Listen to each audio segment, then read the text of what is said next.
Hello, welcome back to my channel movements and journey of Nizam Khan में। दोस्तों, आप सभी का स्वागत है। दोस्तों, आज हमारे साथ में बॉलीवुड, फिल्मी जगत, चित्र नगरी के एक बेहतरीन उभरते कलाकार हैं जनाब अली अब्बासी साहब। अस्सलाम वालेकुम जनाब। वालेकुम सलाम, बहुत बहुत शुक्रिया आपका निज़ाम सर। ये अली अब्बासी साहब से मेरी मुलाकात हुई और ये कुछ फिल्मों में, वेब सीरीज़ में, ऐड वगैरह में इन्होंने काम किया है। जो भी मैं इनसे कुछ पूछूंगा आपको अपनी ज़बानी खुद ही बताएंगे। ये सबसे पहले इनकी खूबी मैं बता दूंगा कि ये लखनऊ के रहने वाले हैं और ज़बरदस्त एक्टर हैं, कलाकार हैं, अदाकार हैं। और इनकी फ़नकारी तो दोस्तों जब आपके सामने आएगी तो आप लोग खुद ही देखेंगे। अब्बासी साहब, मैं अपने चैनल पे आपका इस्तकबाल करता हूँ और तहे दिल से शुक्रिया कि आप मेरे चैनल पे आए, हमारे साथ में कुछ गुफ्तगू की। तो मैं आपसे सबसे पहले ये पूछना चाहूँगा कि आपका जो आपके शहर से और मुंबई का सफ़र कैसा रहा?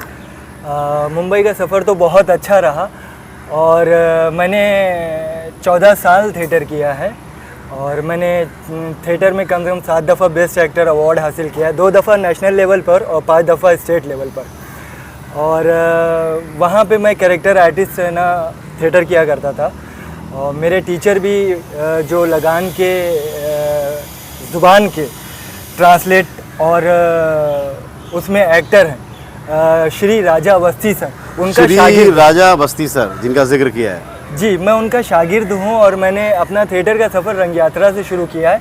और वो रंग यात्रा के जो ऑनर हैं उनका नाम है ज्ञानेश्वर मिश्र ज्ञानी, जिनकी बदौलत आज मैं सब ये आप लोगों के समक्ष और आप लोगों के मुखातिब हूँ। जनाब अली अब्बासी साहब, मुझे आपसे मिलकर खुशी हुई, बड़ी मसरत हासिल हुई और आपके मिजाज से मैं थोड़ा वाकिफ़ हुआ कि एक अच्छे अदाकार के साथ में एक अच्छे इंसान भी है।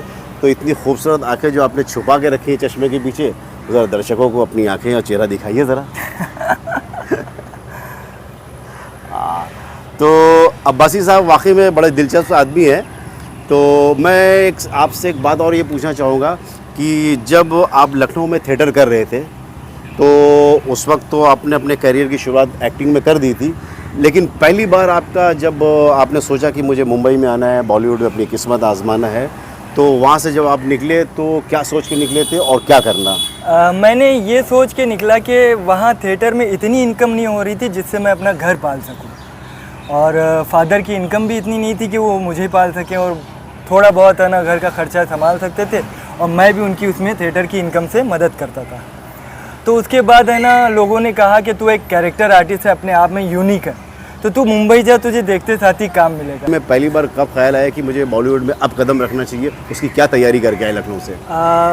देखिए निज़ाम साहब, मैं आपको ये बताना चाहता हूँ क्योंकि वहाँ थिएटर में इतनी इनकम नहीं होती है जिससे हम एक घर को चला सकें। एक घर गृहस्थी जो होती है, वो फादर की इतनी इनकम नहीं थी कि जो मुझे पाल सके और मेरे खर्च को और घर के अखराजात को संभाल सके। तो जितना मुझे थिएटर से मिलता था और जितना फादर को मिलता था तो हम लोग एक घर को चलाते थे। काफ़ी परेशानियों के बाद लोगों ने कहा कि अब तू यहाँ थिएटर में गुजारा नहीं हो सकता तो तू मुंबई जा।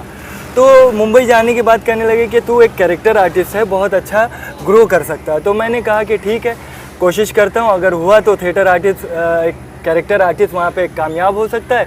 इसी सिलसिले में मैं फर्स्ट टाइम ये सोच के मुंबई आया।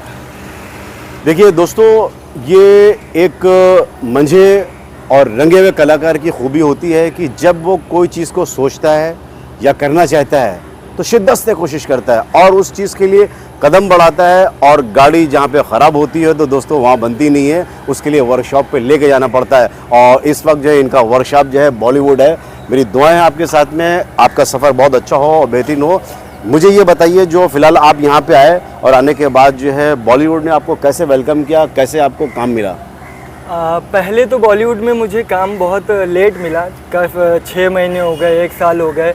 बॉलीवुड बहुत चीज़ों को परखता है कि देखता है कि यहाँ लोग टिक पाते हैं कि नहीं टिक पाते। वो अक्सर आते हैं, 3 महीने में वापस चले जाते हैं, 2 महीने में वापस चले जाते हैं, 1 महीने में वापस चले जाते हैं। दोस्तों इस बात को ध्यान रखिए, गार्ड बांध लिए। ये अली अब्बासी साहब, ये वो हैं जो बॉलीवुड में कदम रख चुके हैं और साथ में जो आपको बता रहे हैं कि लोग आते हैं और आके थक के हार के चले जाते हैं। ये आप सभी लोगों के लिए कि आप लोग कोशिश कीजिए, मेहनत कीजिए और इनकी बातों पे गौर कीजिए। आपको यहाँ पे टिकना बहुत ज़रूरी है। अगर आप यहाँ टिकेंगे तभी आपकी हुनर और आपके टैलेंट को पहचाना जाएगा। मुझे आते साथ ही 1 महीने मैंने थोड़ा बहुत संघर्ष किया। मैं तो ये सोचा था कि मैं एक कैरेक्टर आर्टिस्ट हूँ और फॉरेन हीरो बन जाऊँगा मुंबई में आते साथ ही, मगर ये मेरा ख्याल, मेरा ये लोगों ने जो बताया तो वो ऐसा बिल्कुल नहीं था। जब यहाँ आया तो पूरी फिल्म इंडस्ट्री बिल्कुल मेरे अगेंस्ट अपोजिट में नेगेटिव टाइप में खड़ी हुई थी, पूरी फिल्म इंडस्ट्री। तो मुझे वो नेगेटिविटी को दूर करने के लिए यहाँ पे ठहरना, फिर बाद में उनको अपने टैलेंट को समझाने के लिए, अपनी चीज़ों को समझाने के लिए बड़ी मेहनत मशक्क़त करना पड़ी। फिर उसके बाद जब देखा कि ये लड़का जाने वालों में से नहीं, ये हारने वालों में से नहीं है, तब लोगों ने ना मुझे काम देना शुरू किया, मुझ पर बिलीव किया। और है ना, यहाँ पे अक्सर है कि कास्टिंग डायरेक्टर या कोऑर्डिनेटर, इनको आप कमीशन देंगे ही तो आपको काम देंगे, वरना है ना बिल्कुल आपको काम नहीं मिलेगा। ये बात आप गांठ मान के चलिए। अगर इन और कुछ ऐसे हैं जिनको आपको रजिस्ट्रेशन भी कराना पड़ेगा 20,000 का, 30,000 का, 10,000 का, तभी वो आपको काम देंगे। वो इसलिए क्योंकि वो जो आपको कास्ट कर चुके होते हैं उसमें से है ना 3 महीने या 2 महीने या आपका काम हो चुका होता है तो उनका कमीशन रहता है। आप मालूम है 3 महीने 4 महीने परेशान हो गए, वो चेक लिए और आप अपने गांव चले गए, भाग गए, अब उनका कमीशन मर गया और उसके बाद है ना वो अब कहेंगे अब मैं कहाँ से दूँ, मैं कहाँ से दूँ, वो तो लड़का भाग गया। इस वजह से वो पहले अपने यहाँ रजिस्ट्रेशन कराते हैं, फिर वो आपको काम देना शुरू कर दें। मगर रजिस्ट्रेशन कराने के बाद भी आपको काम मिले इसकी उम्मीद आप कतई मत करें। हाँ, इसकी कोई गारंटी नहीं है कि रजिस्ट्रेशन का। अब आप उसका इंतज़ार करिए जब आपका लुक फिट बैठेगा। अच्छा अब्बासी साहब, ये तो आपने अपनी दास्तान बताई। हर आदमी की अपनी एक बायोपिक रहती है दोस्तों, एक कहानी रहती है, दास्तान रहती है। ये कोई पहले बॉलीवुड के स्टार नहीं है या पहले कोई अदाकार या फ़नकार या कलाकार नहीं है। हर एक के साथ में, हमारे साथ में भी, सबके साथ में गुजरी है जो बड़े बड़े आर्टिस्ट। अब ये मुझे बताइए और अपने दर्शकों को बताइए कि जब आपको पहली बार काम मिला तो उसके बाद में अभी तक के पहली बार का काम मिला तो कैसा लगा जब कैमरा फेस किया, और अभी तक आपने कौन कौन से काम किए उसके बारे में बताइए। मतलब जैसे आपने ऐड किया है, कोई फिल्म में किया या वेब सीरीज़ में या कोई सीरियल में, तो कौन कौन से काम किए दर्शकों को बता दिए ज़रा। मैंने मुंबई में सबसे पहले फिल्म की थी संजू, राजकुमार हिरानी सर की है, उसमें मुझे पहला ब्रेक मिला था संजू। और फिर उसके बाद मैंने यू टर्न ऑफ ज़िंदगी DD1 का शो था जो कंटिन्यू एक कैरेक्टर था। जब OP अग्रवाल इसके डायरेक्टर थे, जब उन्होंने देखा कि मेरी उर्दू, मेरी ज़ुबान इतनी अच्छी है तो उन्होंने कहा कि एक हिंदू कैरेक्टर है ऑफिस में, मैं उसको पलट के नूर मियाँ करता हूँ। उसके बाद है ना मेरी कहानी यहाँ पे मुंबई में इस्टेब्लिश होने की, आज जो मैं आपके सामने खड़ा हूँ तो वो कर पाया हूँ। अब तक के मैंने 3 साल में 58 सीरियल्स में कैमियो, 17 फिल्में, दोस्तों ध्यान दो, ये 58 सीरियल्स में कैमियो, 17 फिल्में, 3 वेब सीरीज, 10 शॉर्ट फिल्में, 10 ऐड, और अब तक के ये काम कर चुका हूँ। और सुना है कि अब्बासी साहब लेटेस्ट में कोई अभी आपका कोई बड़े स्टार के साथ में ऐड भी चल रहा है। मेरा अभी टीवी पे 24 घंटे ऐड आ रहा है माधुरी दीक्षित मैम के साथ। ओहो, क्या बात है भाई। वो ऐड का नाम है SRMB स्टील, जिसमें मैंने एड़ा शकील का कैरेक्टर किया है, देखिएगा बहुत फनी है। और दूसरा एक ऐड आ रहा है मेरा विजेंद्र काले सर के साथ, उसमें मैं एज ए डायरेक्टर हूँ, उस ऐड को पूरा प्ले कर रहा हूँ और उस ऐड का डायरेक्टर मैं हूँ। तो उसके बाद आप लोग वो भी देख सकते हैं, वो उसका है V मार्क वायर, वो भी है ना खूब फेमस हो रहा है। ये 2 ऐड मेरे मार्केट में बहुत तेज़ी से चल रहे हैं। तो प्रेजेंटली अभी रिसेंटली कुछ आपने? रिसेंटली मैंने तारक मेहता में एंट्री की है। एक दिवाली का ऑफ़र चल रहा है कॉमेडी में, तो कॉमेडी ऑफ़र में मुझे है ना इसमें आए हैं हम लोग तारक मेहता का उल्टा चश्मा, वो देखना मत भूलिएगा। गोकुल धाम सोसाइटी की मरम्मत होने जा रही है और खूब उसमें है ना एक तरह के नए नए कैरेक्टर हैं और नए नए अदाकार हैं और उसमें मैं भी इंटर कर रहा हूँ, तो देखिएगा, लेट्स सी फन, पूरा मज़ा ही लुत्फ़ आने वाला है। ये अली अब्बासी की खुद की ज़बानी थी भाई, हर आदमी की अपनी कुछ ना कुछ दास्तान रहती है। तो आज फ़िलहाल तो मैं कुछ आपको ऐसे गेटअप में देख रहा हूँ तो मुझे तो ऐसा लग रहा है कि अभी आप फिल्म सिटी जब बाहर जाएंगे तो पब्लिक आपको घेर लेके बोलेगी सर अभी कोई यहाँ पे सीन हो जाए। जी जी बिल्कुल बिल्कुल। तो आपका कैरेक्टर इन्हीं कपड़ों में था या कुछ दूसरे कपड़ों में? दूसरे कपड़ों में।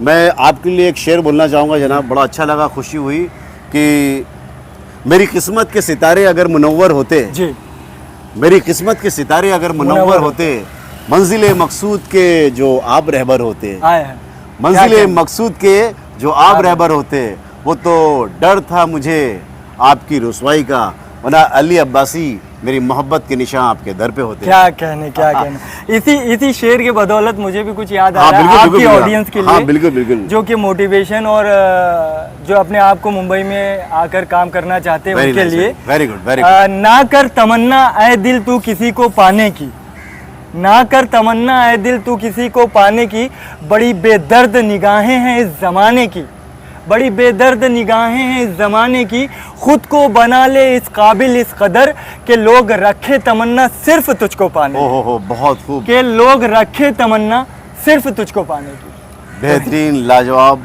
माशाल्लाह। उर्दू को आपने ऐसा जकड़ के पकड़ के जी, रखा है। और आपका शहर भी मैंने सुना है कि भाई लखनऊ है, और लखनऊ कुछ चीज़ों के लिए मशहूर है, जिसमें से एक सबसे ज़्यादा फेमस है कि अपनी तहजीब, तमद्दुन, अदब, शख्सियत, इन चीज़ों से पहचाना जाता है। तो वहाँ के किसी अच्छे गुलशन के आप फूल हैं। मुझे अच्छा लगा मेरे चैनल पे आप आए। तो मेरा चैनल यूट्यूब जो है, जो चैनल है, तो मेरे चैनल के बॉलीवुड से रिलेटेड है। तो कुछ मेरे चैनल के बारे में कुछ दोस्तों को बोल दिए, दोस्तों को कि लोग लाइक सब्सक्राइब, और बॉलीवुड से, फिल्म से रिलेटेड है। निज़ाम सर का जो चैनल है बॉलीवुड से रिलेटेड, जो जिस पे वो अपनी वीडियो डालते हैं, उसको आप लोग देखिए ज़रूर, और लाइक करिए, सब्सक्राइब करिए, कमेंट करिए। और ये ऐसे ही एक्टरों को पकड़ के उनकी थोड़ी बहुत स्टोरी, कहानी आप तक के, आप मुंबई की जो फिल्म इंडस्ट्री की हकीकतें हैं वो आप तक के पहुंचाते हैं, बड़ी मेहनत मशक्क़त करते हैं। इनकी हौसला अफजाई के लिए आप सब्सक्राइब करें, कमेंट करें, लाइक करें, और लोगों तक के इनकी जो वीडियो हैं पहुंचाने की कोशिश करें। ये अली अब्बासी साहब की ज़बान की मिठास है कि बेहतरीन और ज़बरदस्त बोलना चाहते हैं, और आँखों की खूबसूरती है जो चश्मे के पीछे छुपा के रखा है कि इनकी आंखें भी अच्छा देखना चाहती हैं। मैं चाहता हूँ अली अब्बासी साहब मेरे चैनल का नाम मेरे साथ में रिपीट करेंगे? अब बताइए क्या है? चलिए, तो दोस्तों मेरे चैनल का नाम तो आपको मालूम ही होगा, movements and journey, movements and journey movements and journey of Nizam Khan, of Nizam हाँ, Khan. Thank you very much. मैं दुआ करता हूँ खुदा से, अल्लाह से, ईश्वर से, गॉड से, भगवान से कि आप बॉलीवुड में मजबूत कदम रखें और आपको लोग पहचाने आपकी शख्सियत से, आपके काम से और आपके अंदाज से, और वो सारी चीज़ें मुकम्मल आपको हासिल हों जो आप अपने घर वालों को बोल के आए थे, अपने दोस्तों को बोल के आए थे, और उस शहर को जो खूबसूरत ज़बान के लिए पहचाना जाता है बेशक, बेशक। उस शहर वालों को भी, ताकि आपकी जो यादगार है उनको मिले और बहुत सारा आपको ऊपर वाला काम मिले। हाँ, तो दोस्तों मैं एक चीज़ आपको बोलना चाहूँगा कि अभी तक आपने मेरे चैनल को लाइक एंड सब्सक्राइब नहीं किया है, तो जल्दी से मेरे चैनल को आप लाइक एंड सब्सक्राइब किए। मेरे चैनल का नाम तो आपको मालूम हो गया। अपने माता पिता का ख्याल रखिए, अपनी फैमिली का ध्यान रखिए। अगर आप स्टूडेंट पढ़ रहे हैं तो पढ़ाई पर फोकस कीजिए, किस तरह से माँ बाप अपने बच्चों को पढ़ाते हैं उस पर ध्यान दिए। पढ़ लिख के कामयाब होइए तो अपने माँ बाप का, अपने भाई बहनों का ध्यान दिए, पड़ोसियों का ख्याल रखिए और देश के लिए कुछ अच्छा सोचिए। नेक्स्ट वीडियो में फिर मिलेंगे, नेक्स्ट टाइम मिलेंगे। आज अली अब्बासी के साथ में है, कल अली अब्बासी साहब जब बड़े स्टार बन जाएंगे तो इंशाल्लाह फिर हम एक बार आपके साथ में आएंगे। ओके, बाय अब्बासी साहब। अस्सलाम वालेकुम, नमस्कार। बहुत अच्छा लगा, बहुत अच्छा लगा।